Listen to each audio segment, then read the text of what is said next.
Well, now we are pretty much halfway through the season, although there's some teams that still only have 7 wins. I mean, 7 games played. And now here is my week 9 picks. Yeah, week 9 picks for the 2019 NFL season. Last week, oh, why Bears? Why did you have to choke it? Why couldn't you just win? Why couldn't you just win? Come on. I could have gone undefeated last week, but no, you had to choke it. Why? Why? I'm never probably going to be this close ever again, and you had to ruin it. Oh my god. But either way, that last week went 14-1, which was my best week ever in terms of making picks I've ever recorded, beating my previous record of 14-2 back in week 1 of 2015. Oh man, I could have gone undefeated. I'm probably never going to get this close ever again. And it really hurts so much that my moment had to be ruined because the Bears can't win a game that they should have easily won. And here is the playoff stands at the season today in the AFC. It's the Patriots and Colts with the byes, with the Texans at the Ravens and the Bills at the Chiefs. And in the NFC, it's the 49ers and Saints with the byes, with the Vikings at the Packers and the Seahawks at the Cowboys. My Super Bowl pick still pretty much remains the same, Patriots and Saints, but up in the air who would win, especially since Breeze is back. So now let's get into my picks. So we start off the week for Halloween tonight. First time I have first night Halloween game since 2013, our last game for October, as it's actually going to be pretty interesting as the 49ers are at the Cardinals, as the 49ers try to go 8-0 for the first time since 1990, as they destroyed, dominated, and humiliated the Panthers last week. Holy crap, they made Kyle Allen look really bad last week. That was an absolute dominant performance, as that elite defense is legit really good right now, up there with the Patriots too. And the Cardinals, they got destroyed by the Saints, but of course, whoop-de-doo, not surprised there whatsoever. Now, of course, this will be interesting. A battle between the best and worst team in the NFC West in terms of record. Yeah, believe it or not, the Cardinals may be the worst record, but hey, 3-4-1, that's not bad, not that far off pretty much. And remember, the 49ers got swept by the Cardinals last year as well, so will that happen this time around? It's actually very interesting. And in an upset, I'm actually going to pick the Cardinals for this one. We'll see how good the 49ers could do. Could they go 8-0 and get their first non-losing season since 2014? We'll have to wait and see, but I guarantee you the Cardinals probably won't make it easy for them. And then we get to our final London game of the year, which they put at 9:30. And it's a big one in the AFC South, as it's the Texans at the Jaguars, as the Texans had to pull off that comeback win against the Raiders right there. And, of course, it sucks that they lost J.J. Watt for a year. That's going to really hurt their defense. They better hope Deshaun Watson makes up for it in that offense. And the Jaguars, now they've won 2 in a row. The Gardner Minshew era continues as they're at 500. Almost have the same same now wins as they did last year. Not bad. As whoever wins this at that moment would have the second seed in the AFC South. In fact, whoever wins this game actually would have the 6th seed in the playoffs right now at the moment when that game ends. So that's pretty big for both of them. And, of course, the Texans swept the Jaguars last year, but the Jaguars are playing much better this time around than they were last year. And an upset probably, I'm picking the Jaguars for this one. We'll see how the Texans do against them as well. And then it's the Colts at the Steelers for the first time since 2015, as the Colts got that barely won that game against the Broncos last week. That should be actually very nervous right there. You should be very worried about that win right there, because that was not convincing whatsoever. Then again, the Colts have not won convincingly like they did last year near the end of the year. That's not a good sign. And the Steelers actually struggled a bit against the Dolphins, surprisingly. But they won and are still hanging in there despite all the injuries in that AFC North. I probably would pick the Colts for this one, but they have not really been playing that impressively at all compared to last year. And, of course, like I said, throughout the entire year in the offseason, even if the Steelers struggle this year, you cannot underestimate them. They're still hanging in there at 3-4. So I'm actually going to pick the Steelers for this one. And then it's the Bears at the Eagles for the first time since 2017, as it's a rematch from their wild card game last year, as the Bears lost 3 in a row, as that offense is so bad. It's hurting their defense too, and still pissed off that they blew my chance to have an undefeated record in terms of my picks. And the Dolphins, I told you they were going to beat the Bills. I didn't think they were going to dominate them, though. I just could not see the Bills going 6-1, as the Eagles are right back at 500. And seeing how the Bears have been struggling this year, I'm actually going to pick the Eagles to get this and watch the Bears defense show up. And more importantly, that offense actually shows up and plays, and they get back to 500 themselves. And then it's the Jets at the Dolphins. As the Dolphins, I've actually was incorrect pretty much the entire season with my picks when I kept saying the Dolphins are 0 and this, 0 and that since 2007. That's actually not true. They are 0-7 for the first time since 2011. Now, if they lose today, on Sunday, and go 0-8, that will be the first time they're 0-8 for the first time since 2007. So I meant to say 2011, not 2007. So that was my stupidity. But anyways, the Jets, of course, got destroyed by Jaguars last week. As, oh my God, Sam Darnold has been so bad these last bunch of weeks. And the Dolphins actually fought pretty hard against the Steelers, but once again, just couldn't get the W. This game is all up in the air pretty much. And I think this might actually be an upset, since I'm sure if I looked at the books, I'm sure people are putting Dolphins more likely than the Jets to win this. But I'm actually going to pick the Jets for this one. Maybe since the Dolphins are so shitty, especially that secondary, maybe Sam Darnold will do good, perhaps. I don't know. I'm probably going to look like an idiot after this week, and Dolphins gets their first win, but I'm picking the Jets right now for this. And then we get to a big outer conference matchup, as the Vikings are at the Chiefs for the first time since 2011, as the Vikings have won 4 in a row, although they barely, not barely, but not really impressively beat the Redskins last Thursday night. That was kind of disappointing.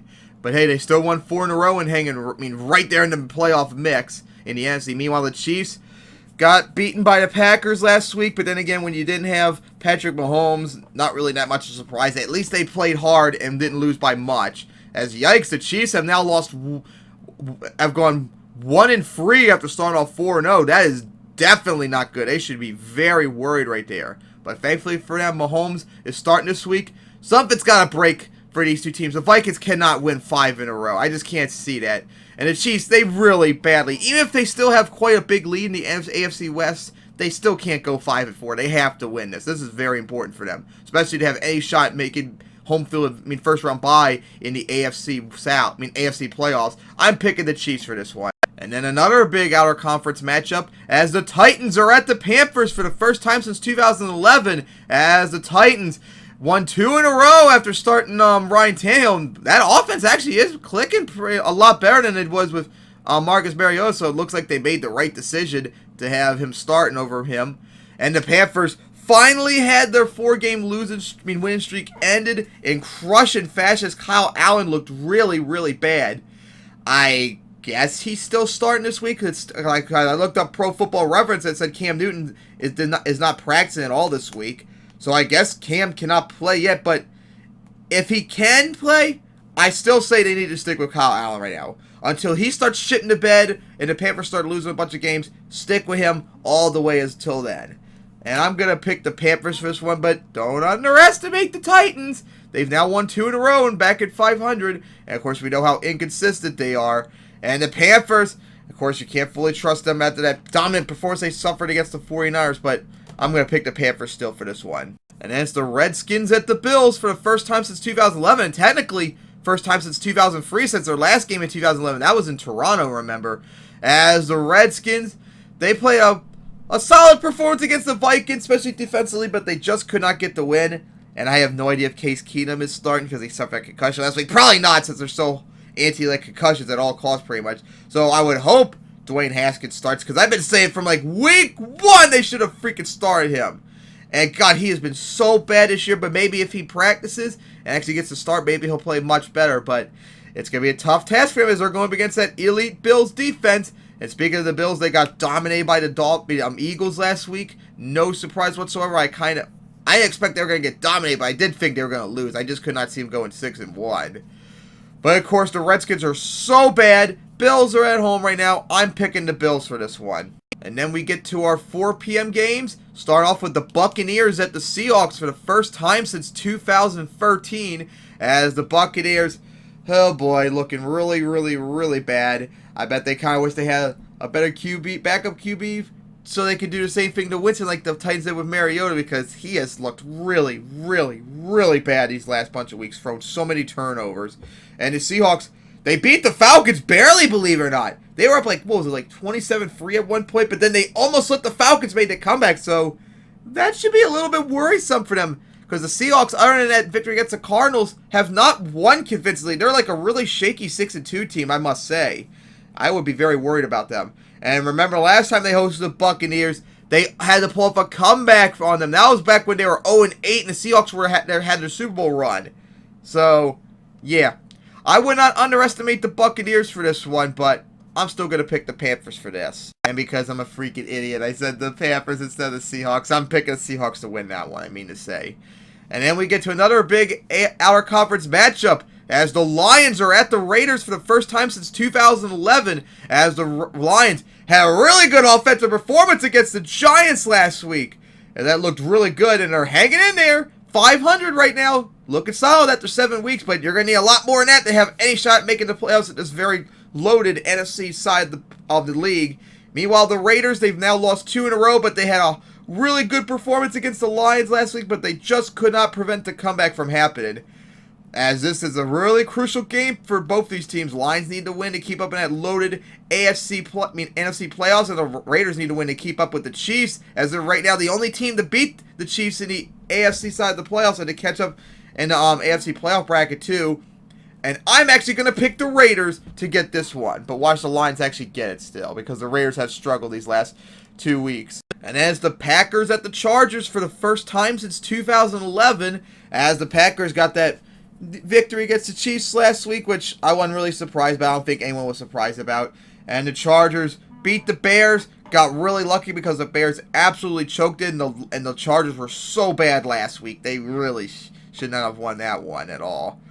Oh boy, the Chargers are still struggling. The Packers are on the roll right now. I'm actually going to pick the Packers for this one. Especially also since the Chargers have not beaten the Packers since, God, I looked it up, it was like 1970-something a few months ago when I looked up. That's how long it's been since the Chargers last beat the Packers. And then it's the Browns at the Broncos for the second year in a row, as the Browns, believe it or not, even though they got destroyed by the Patriots, they actually played a lot better than they had the last bunch of weeks. But of course, all those turnovers at the beginning, because you know what?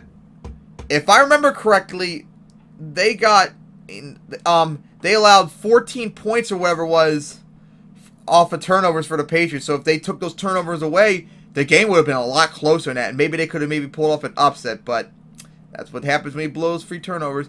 And the Broncos, they almost had the Colts, but they just could not stop them on one freaking play. And of course, they got lucky. Vinatieri actually decided to make a kick.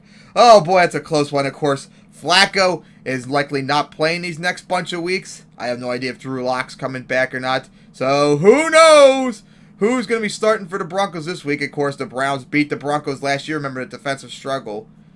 I'm actually in an upset, believe it or not.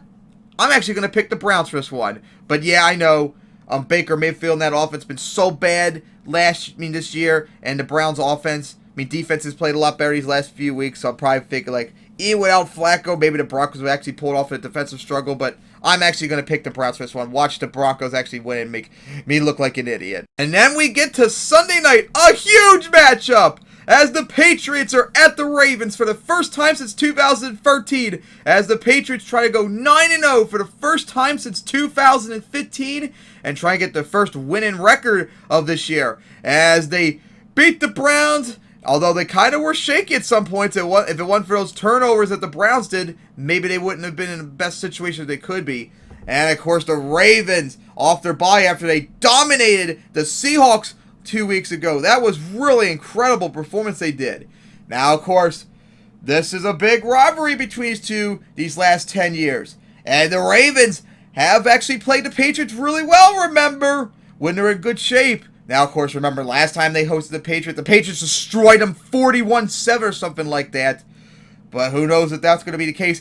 Brady struggles usually against the Ravens' defense. But, of course, it's now the Patriots' defense, not their offense, believe it or not. That's actually the main focus. Are they going to shut down Lamar or not is the question. It's actually going to be up in the air. And I'm probably going to be made a fool after Sunday night, but I'm actually going to pick the Ravens to get this one and finally pick against the Patriots and Bears, as they are the only teams I've not picked against once this year. Pick the Ravens for this one in an upset, but watch the Patriots actually blow them out. And then we get to Monday night, an NFC East matchup. I have no idea why they picked this other than a high-scoring game they had the end of the year last year, as it's the Cowboys at the Giants.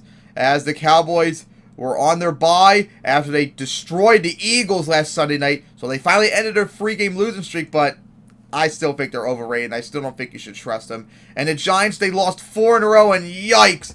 Daniel Jones had his best game of his career. He put up like, 4 touchdowns, and it still wasn't enough to beat the Lions. Oh, man. That really bites.